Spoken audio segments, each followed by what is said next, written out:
What's up, folks? The pigs are back for another episode of Blind Pig Podcast, courtesy of BGObsession.com. Please feel free to come by, hook us up with a like, a share, and a follow. If you're here, depending on how you're consuming this product, you can also find us on all audio platforms. And if you're listening on a podcast form, you can also catch us on YouTube if you want to watch and follow along. As far as socials go, we're on Twitter, Facebook, Instagram, and of course, you can catch us at bgobsession.com. So please hook us up with a little banter back and forth. We love to have conversations with everybody. So, And I just wanted to do a quick plug. This is a great time of the year to come by BGO. And we've always been a free site. We've never hell, we pretty much don't we barely have ads. So we try to keep it as a clean and experience and a fun experience, and we're not in it to make any cash. But this is a great time of the year to join the site because we do have some really awesome contests. You're probably too late to come join our fantasy football leagues, but you're definitely not too late to join our NFL Pick'em contest, which is super competitive. Usually, our winners in that contest are up around 70% accuracy. So it's very competitive. You pick the winner, straight up and down winner of every game every week. So that's a great contest. You can join that all the way up to kickoff of the first game. Hell, you could join after that if you wanted to. And then we also have a contest every year called the Crystal Ball Pool, where you pick all of the playoff, not only pick all the playoff teams, but you also pick the division and conference champions and the teams going to the Super Bowl and who wins the Super Bowl. So it basically runs all the way through the playoffs. So anyway, those are great contests. We offer some fun prizes, and again, it's all free, and it's a great way to kind of just dip your toes in the site. And what'll happen is you come to play a contest, and then you'll start bantering a little bit, and next thing you know, your 10 years has gone by, and you're you're a BGO addict like the rest of us. But anyway, I just want to throw that out there because it is a great time. yep. It's got to be one of the most exciting seasons. We've done a lot of wallowing in misery over the last, especially the last 15 years, of having our hopes dashed. So I'm really looking forward to having a more positive vibe with the conversations than we've been able to muster. Well, I figured tonight we'll probably do a quick recap. Um, honest, like I guess before we move on to the recap of the game, or what are you expecting from the game against New England on what is that, Sunday night, I believe? Are you expecting anything? Oh gosh, I don't know. I don't know what to expect. And I'm a huge non-fan of the preseason. I think the best thing the NFL could do, especially since they seem bound and determined to go to an 18 game regular season at some point, I think the best thing they could do is just say we're going to have one preseason game. 2 weeks before the regular season openers, we'll do one preseason game. Just let teams work out whatever kinks they have, make final player decisions. And I know people say, well, the preseason is where they're making a lot of player determinations. I don't really believe that. I think they already know, like they're seeing these guys every day in practice and in scrimmages and in joint practices. They have a pretty good idea of like what guys can do. And I think it's a lot rarer than fans tend to think that a coach sees a guy in a preseason game and goes, wow, we were totally wrong about him. Right. We're going to keep him and cut some other guy. They know. So I just think that's way overblown, and we're seeing it again. We're knock on wood, not so much with Washington, although we did have a guy go down in the preseason game, at least one guy, maybe Bo more. Bauer, the tight end Yeah, or linebacker. but we're already seeing guys ACL tears and stuff, on other teams. So I just hate it. So I don't know. To back to your original question, I don't know how much. I mean, we saw a lot of starters not play in this last game against the Dolphins. We'll probably continue to see a lot of starters not play, and I don't know how much more they're going to want to have Jayden out there. Or how Uh, much more they need to, right? I mean, right, but that's where I'm going with that because I right. think he's looked extremely comfortable. So I just don't know if it's worth the risk. And we saw, I don't know if you saw the one play, I'm sure we're going to get to some of the plays, but the one play where he kind of took off and he could have slid.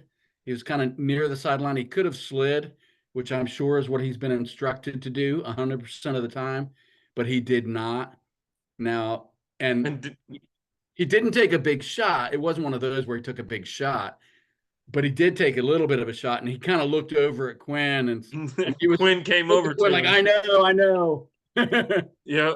I So actually literally was just watching. Nikki Javala had the it was on Nikki Javala shared it on Twitter. And she said Jayden Daniels immediately turned to Dan Quinn on the sideline after running for 13 yards and not sliding. He knew, and then laughing emoji. But yeah, you can see he kind of, and Quinn came running up to him like, get down, get down. But so yeah, to that I'm kind point, of about the mindset that continuing to put him out there. I know he's a rookie and all that, but I kind of expect them to start reining him in, dialing his time in the preseason back a little bit. Um, I don't know. We'll see. yeah. So I tend to agree. I'd actually be kind of surprised if he plays in the third game. I don't know that they need to trot him out there. He has shown like let's this is the everlasting battle, right? The everlasting debate of what do you need to see from your quarterback in the preseason. Me personally, this is not about 2024. This is about 2025 and beyond. Whatever happens in 2024 is a bonus, but it cannot take precedent over the future. You know what I mean? It's not all in for 24. Like so I think we've seen he can handle the huddle. He's played on the road twice now. I mean, maybe you trot him out there for a series because he's at home for the first time this preseason, right? Like, um, but he's able to get in and out of the huddle. The play calling seems to be manageable. It's not a situation where we're getting constant delay of games or miscommunications, or he's not looking at the sidelines completely lost. He's got a grasp of that. He obviously has the ability to read a defense because of the play he called against in the first preseason game was an audible. So I don't think he's not seeing ghosts out there or anything at this point. I would like to see him get more reps because more reps is just better. It's better for progression. But risk versus reward, what's the point? What's the worth of that? Yeah, I think our one of our core uh, blind piggers, Mark, just moved to Ansbach, Germany, literally like maybe 3 or 4 weeks ago, and so he sent me a video which I posted up on our YouTube channel. Oh, Uh, Ohm from home, if I'm not mistaken. away from home, Ohm away but from home. There you go. what he really harped on was just like how like calm and Hmm. comfortable that Daniels has looked. And I know I was listening to John Kimes podcast earlier today, and that's kind of what he was all over that. Just how just how relaxed he looks and how confident he looks and how he looks like he knows what he's doing and what he's trying to accomplish. And then I mean, that's a huge part of it. And then, of course, the fact that he's throwing accurate balls, he's throwing guys open. Um, I know he put one into the stands last night at one point, but I think that was because it wasn't there. I don't know whether it was a bad throw or whether he decided to launch it, but the bottom line is he didn't make a stupid decision and try to force the ball. So I Right. just seen a lot of good things, and I thought Driscoll looked really good Hmm. last night. I mean, he had a 41-yard scramble. He was 11 for 15 passing, and he did get sacked once, but I thought McSorley looked kind of rough. McSorley, Hmm. I mean, again, he's Well, playing with he's only been in the offense for 3 days. right, and he's not like he's playing with an all-star cast all around him or whatever. But Hmm. anyway, that's the reason I would probably not put Jayden out there a whole lot more in the preseason. It's just you've got Driscoll who looks. I mean, I'm almost like let's just move on from Mariota, man. I don't think Mariota brings a lot to the table. I think they brought Mariota in as kind of this mentor role. I know they did because they said they did. But my question is, who's going to teach who more? Mariota teaching Jayden Daniels or Jayden Daniels? You know, I know that sounds like an outrageous statement. and maybe it's even a stupid statement, but I just don't see that Mariota is gonna help grow Jayden Daniels all that much. But Yeah, anyway, and ironically, we made it in the we had that in chat last night. If you, by the way, BG Obsession has a game day chat function that we actually open up every game day. That totally free, and you can come mix, have online conversations while we're watching the game. But we were mixing it. We were talking about that. Is like, why wouldn't we consider Daniels, Driscoll, Hartman, and even to a point McSorley, just go young. I mean, take as many shots at as many scratch off tickets as you can get, and keep these guys around. And maybe, am I saying McSorley's going to be a long term starter? No. Am I saying that him being a long term backup is more valuable than Mariota? I actually would agree with that. Same thing goes for Driscoll and Hartman. So, and and I think more than any other year, with all of the just epic change from top to bottom in mhm. the organization, if Daniels were to not be available, we're not going anywhere. Right. Like there's an outside chance that we could catch lightning in a bottle, with Yeah, but Daniels. do you think Mariota's leading us to a playoff berth? Like, let's be Uh, honest here. So, how much better of a chance is Mariota than the other two guys? However, I think the other thing we had consensus on last night when we were chatting about it is they're probably going to keep Mariota. I mean, True. so it's probably a pointless conversation, but I do think you can make an argument that, like, look, what are we going to get out of, going younger might not be a crazy thought at the backup spot. But Right. so we got to talk about the kicking, man. So I actually looked at the numbers. This is this is Patterson's performance so far. And again, it's preseason. I'm not crucifying the guy, but here's what he's done in two preseason games. He's missed a 39-yard field goal. He made an extra point. That's good. He missed a 49-yard field goal. He made a 46-yard field goal. He missed a 43-yard field goal, and he made a 38-yard field goal. So that's, if you're adding it up, that's 2 for 5 on field goals. And the ones he made were 38 yards and 46 yards. So it's not good. And I know one of the debates we've had on the site is that, well, they're just being savvy. And, and to be fair, they did bring a guy in that was the presumed starter, and then that didn't work out. And they hadn't, we'll give them the benefit of the doubt on that. They didn't know that he had legal issues going on in the background. He probably didn't tell them. And so that couldn't be helped. But I am concerned that the idea that we're just going to pick somebody up off the waiver wire, because there's a lot that goes into place kicking, a lot. That's why Hmm. it's hard. That's why guys have chemistry problems sometimes. So I'm just not as like on board with, like, let's just wait until. I mean, we may have no choice at this point, but I don't know that it's going to be a super great situation, especially given that we might have a lot of close games this season, to have a guy coming in at the very last moment and expecting that it's all going to be fine. And so anyway, that's kind of demoralizing. And I thought, especially when they let Ahmed go, I thought, okay, now it's his job to lose, and he looks bound and determined to lose it.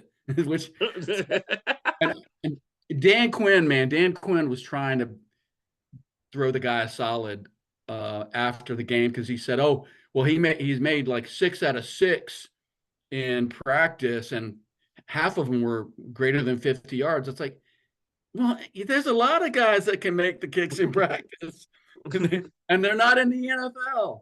I mean, Hmm. you know what I'm saying? I mean, I don't know. It's a little concerning, but I mean, it is what it is, right? Um, yeah, but I guess, yeah, I think McManus was their plan. Obviously, something what went down happened, and it's unfortunate. And now they're in a tough spot. I don't see that they could have, I don't know how to avoid it. I don't know what better alternative there is. Yeah, I It, mean, I don't know, but there's got to be a better. Well, I don't know. Maybe he's just having a tough stretch, well, but I like. I personally don't think our week one kicker is not currently on the roster. I don't think it's Patterson, and I don't think it was ever a Mitt. I think you know what I mean. I think there's an obvious. I was trying to put it in context, Derek. So I went out and looked at like what are the current stats per distance for NFL place kickers on field goals, and this is the most recent one I could find is 2020. In 2020, 50% of kickers made 50% of 60 yarders. 60 yarders. Right. They made 75% of 50 yarders and almost 90% of 40 yarders. So that's a damn sight better than what we're getting out of Patterson right now. So anyway, Right. that's enough beating on him. Maybe he'll like turn a corner and look like an all-star, or like you said, maybe he's just a placeholder right now. I think he is. So Dyami Brown had another decent game. Yeah. Nothing too explosive, but he was clearly targeted early and often. And from what I saw, he rose to the challenge. So He's really the only guy out of the offensive weapons, potential offensive weapons, all the guys that we thought, well, it was just coaching. It mhm. was bad schemes. It was whoever you want to blame for everyone other than Terry McLaurin and B Rob last year. The Cole Turners of the world or whatever. He's really the only guy that was kind of one of those guys, like the disappointing guys that were on everyone's list that was going to have a breakout year. He's really the only guy that That looks is. like he could have a breakout year I so think he's far. locked. I think he's gotten himself on the roster. I think there was some real question about whether or not he was going to be in the final 53 coming into this offseason. And I think he has shown enough between the reports that you hear in camp and what we've seen on game day that I think he's on the final 53 now. Where on that final 53? I think there's a lot there that's got to be uncovered yet. Because and we talked about it a lot in the last podcast and multiple times on the board. There's Terry McLaurin and there's a bunch of guys. You know what I mean? Like I hate to say this, but there's a bunch of hope followed by hope followed by hope. We hope Yeah. that McCaffrey can turn into something. I think, and again, I'm a UVA guy, so you can see I behind hope me. Zacchaeus However, can. Yeah, Zacchaeus has got some talent. he I mean, does. I actually think he's probably the number two right now. Um, or well, I don't know where they're going to play him, but I don't think they're going to put Dotson out there opposite Terry. They I might put agree. Brown. They might put Brown out there opposite him. Right, and Zacchaeus in the slot. Yep. I think, and I just want to put it out there. Look, I'm not taking anything away from McCaffrey, but it's a lot to expect and hope that a guy gets drafted and is able to walk in and be a day one starter. It's just not that easy. So a lot of people need to realize, and I think a lot of people need to wrap their brain around the fact that Luke McCaffrey might very well end up being a very good slot guy, but it's not gonna. I don't think it's gonna happen week one. Maybe week 10 No, as things they seem develop. they seem to be bringing him along slowly. Like you don't see him out there. Right, Like we and he had kind a of made couple all this plays. of it. He's had a couple plays, but any level, any position, it is not. It's not just as easy as the guy gets drafted. He's a good slot player. He's going to walk on the NFL field and he's going to be an effective player. So, I could see us going Terry at the one, Dyami at two, and then Zacchaeus at in the slot to start the season. And again, just because that's what the week one positioning is, doesn't mean that's what the week 5, week 8, week 10, or week 12 positioning will be. And I think Crowder's going to get a fair number of balls Mm-hmm. I away do too. just because there's not a lot of proven experience there. So I definitely think the receivers is a area of concern. The other two big areas of concern, not to focus on the negative, but I don't know who our return guy is going to be. They keep throwing Kaz Allen out there, and I mean he did okay on kickoff returns, but I don't think Kaz Allen's going to be on the roster. So I mean, I don't know. But let's see, on kickoff returns, they had Pringle out there and Kaz Allen. And then on punt returns, they had Kaz Allen and McCaffrey, and really not seeing a lot there. And then the other big one that I'm sure we're going to get around to it. So I'll just go ahead and take us there, is that's the defensive backfield. I'm not going to beat up on, I know a lot of people are beating up on St. Juste for giving up the touchdown, but I'm not. The only thing about that play, first of all, it was a perfect pass right where, I mean, there was no real way for St. Juste to stop that in terms of the accuracy of the pass. The only thing you can say is it was against a scrub. I mean, that was not like a top tier NFL wide receiver that Yeah. beat Juste. It was a third stringer It guy. wasn't Tyreek Hill. It wasn't No. uh um Jalen Waddle. It was like it was not one of their premium. So So I'm not gonna beat up on St. Jude's too much for that, but it's just you just don't see a lot of strength out there. And Forbes, I don't know what to say about that. I just don't know. I guess I'm glad that we drafted the rookie cornerback, because I think he's probably the most promising guy on the roster right now. mhm. But that's kind of scary to me, that defensive backfield. Yeah, I think what we can say through to this point, we've already spoken a little bit about wide receiver depth. We haven't touched too much on offensive line depth, but then again, let's be real here. The offensive line, whether that be coaching scheme, whether that be the philosophy of the quarterbacks, the O line has not looked like they've been getting dominated. Um, The ball's out, man. I mean, that's the thing. Like, that's what right, you're going. That's which what you is were getting at. Like Daniels is making such quick decisions and getting the ball out of his hands. I mean, it right. doesn't matter how terrible your line is if the ball's gone by the time the defenders get close to the Mhm. quarterback. So I guess my wraparound point here is I wonder if it's a little bit different in the regular season because the scheme is going to be different in the regular season. Like at least that's what you can hope for. But I think offensive tackle and I think cornerback are probably at the top of the list in next off season's grocery list. Um, because I don't see they couldn't have addressed everything in one off season. It's just not possible. So especially at with two premium positions and needing a quarterback and picking second overall. Had we picked 10th overall, we might have a top cornerback in the league. You know what I mean? There's different the way the breaks were. We had to take a quarterback at number 2 overall. We had to address the O line. We had to address a linebacker, which ultimately came in free agents and some of the other things. So it's impossible to even though you turn over 70% of your roster, you can't address everything. But corner, I think, is going to definitely be a need, at least outside corner. You hope Sanders still can be a guy that can say, you know what, I'll be the slot corner for the next 7 years in the franchise. You know what I mean?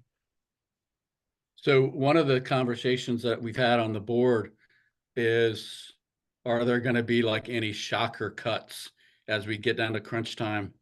And I'm kind of on the side of the fence where, because the coaching staff, they're not emotionally bonded to any of the previous regime's players. I do think that there could be some.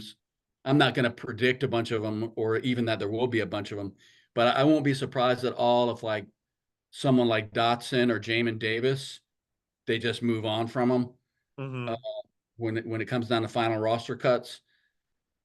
I don't know who other I don't players might. know. I think Jamin Davis might have been playing his way on the team. Um, he had a really big play, and I don't know that play is the reason he makes the roster, but watching him play that if he's doing that in practice and he's showing them these things, then his value is immense if he can become. And I said Like in this in that the edge chat rush too. role, more of the edge rush role. Well, if he can be a serviceable linebacker and also a rotational pass rusher, that is valuable. You know what I mean? That fills two. depth chart holes with one guy. And when you can do that, I mean, I hate that position flex is the Ron Rivera term, but Yeah, that's a big deal, especially if you can be effective in both of those roles. that's what it's going to come down to, though. Is that's really the only point I was making versus getting into making crazy predictions. But I just think there's not going to be any emotionality about the cuts, True. and there's no, like I really thought like during the Rivera era, there were guys that like Mayo that would just hang on, hang on, hang on. You're like, how is Mhm. this guy hanging on? Like, does he have pictures of the coach with another woman? I mean, what's going on? Because it and I think some of that was maybe like a subconsciously not wanting to admit that we made a big mistake, or that we brought in a free agent that is no longer can play very well, or those kinds of things. Um, Yeah, but anyway, I don't think there's any of that. I don't think they ever will do that. I think they're just going to feel the best 53 that they feel like are on the roster. I don't. absolutely, and there's not going to be any kind of emotion. Yeah, I agree, and I think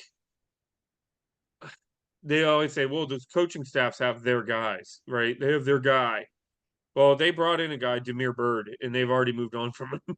So they're not they're not afraid to say we brought him in, it didn't work out, and that's okay. And let's do what we got to do to be the best team out there. You know what I mean? They're not shy about that. So I'm hoping that continues. And at the end of the day, look, this team won. We had the second overall pick for a reason last year. It's not a great roster. So there should not be anybody looking at anybody that was on this team last year to acting like they're some sort of an all pro because they aren't. I love John Allen. I love Terry McLaurin. I love Durant. Outside of Tress Way, if there's room for improvement, we need to be embracing it. And I think they are going to embrace it no matter what. Hey, I'm really excited. One thing I just wanted to mention because we focus more on the negative stuff, um, but I really like what I'm seeing with the running game. First of all, we're I think I can't remember the first preseason game, but we're rushing at a good fair amount, at least very close to being a 50-50 split. Whether we'll do that in the regular season, maybe not, but I love that we seem committed to it. And there's a lot of somebody mentioned on the board today. There's a lot of pulling. There's a lot of linemen and tight ends pulling and blocking across. Cutting one way and then pulling and running the other way. And we averaged last night, even though it's a preseason game, we averaged 5 yards per carry. B Rob just looks like he's playing with his hair on fire, and um, I don't know what our final running back room is going to look like, other than that it's Eckler and B Rob. Beyond that, I'm not sure who makes the team. We were talking last night about that Chris Rodriguez might be the odd man out. Possibly he could be one of those surprise cuts. I don't know. But anyway, it's exciting because we've got a lot of talent in the running back room, and I just think it's a Cliff Kingsbury gets the whole thing about air raid offense, but really, if you go back to Arizona, man, they ran a ton, and I know some of that was the quarterback, but they did rush it quite a bit more than people kind of attribute to his offenses. So I'm looking forward to that. Yeah, just to tie a bow on it, I don't think we're going to see much more against Patriots. I would imagine we've seen kind of what we're going to see against the Patriots. It's going to probably be kind of a heads up, glorified scrimmage. They might run off tackle on 3rd and 9 just because they want to see what the blocking scheme can do. But we are 2 weeks away. No, we're 3 weeks away from the season kicking off, right? Yeah. We play New England, and then there's a 2 week break, and then we open up against Tampa. So there's a lot that's going to happen between now and then, and including cut down day. So it's going to be interesting over the next couple weeks, even though it's kind of off the field more than on it. On my to-do list, before the opener. I got to print a roster card, man. I'm, I'm watching the preseason game. I'm like, I don't even know who the hell that guy is. It'll be easier with cut downs, but I still think there's so many new players and different numbers. I'm literally going to have to get a roster card. Yep. Couple games. Yeah, and it is gonna be interesting to see. I mean, outside of 17, 93, 95, not even 5 anymore. You can't even 5 is Jayden Daniels now. You gotta Trust Wade's gonna be. I mean, there's only a handful I of don't even numbers. know Tress Way's number now. So Right. So, all right, buddy. Well, we'll reconvene next week. Probably not Sunday night. Maybe wait till Monday or Tuesday after the New England game, just to give it a day. yeah, so Because that right New England game is what, Sunday night? Sunday night they'll be playing literally a week from today. Right now, they will be it'll be mid game, so no point doing a podcast. Maybe we'll just have a podcast watch party. That's right. For the first 3 series or something. So, all right, buddy. We'll Right, catch man. up.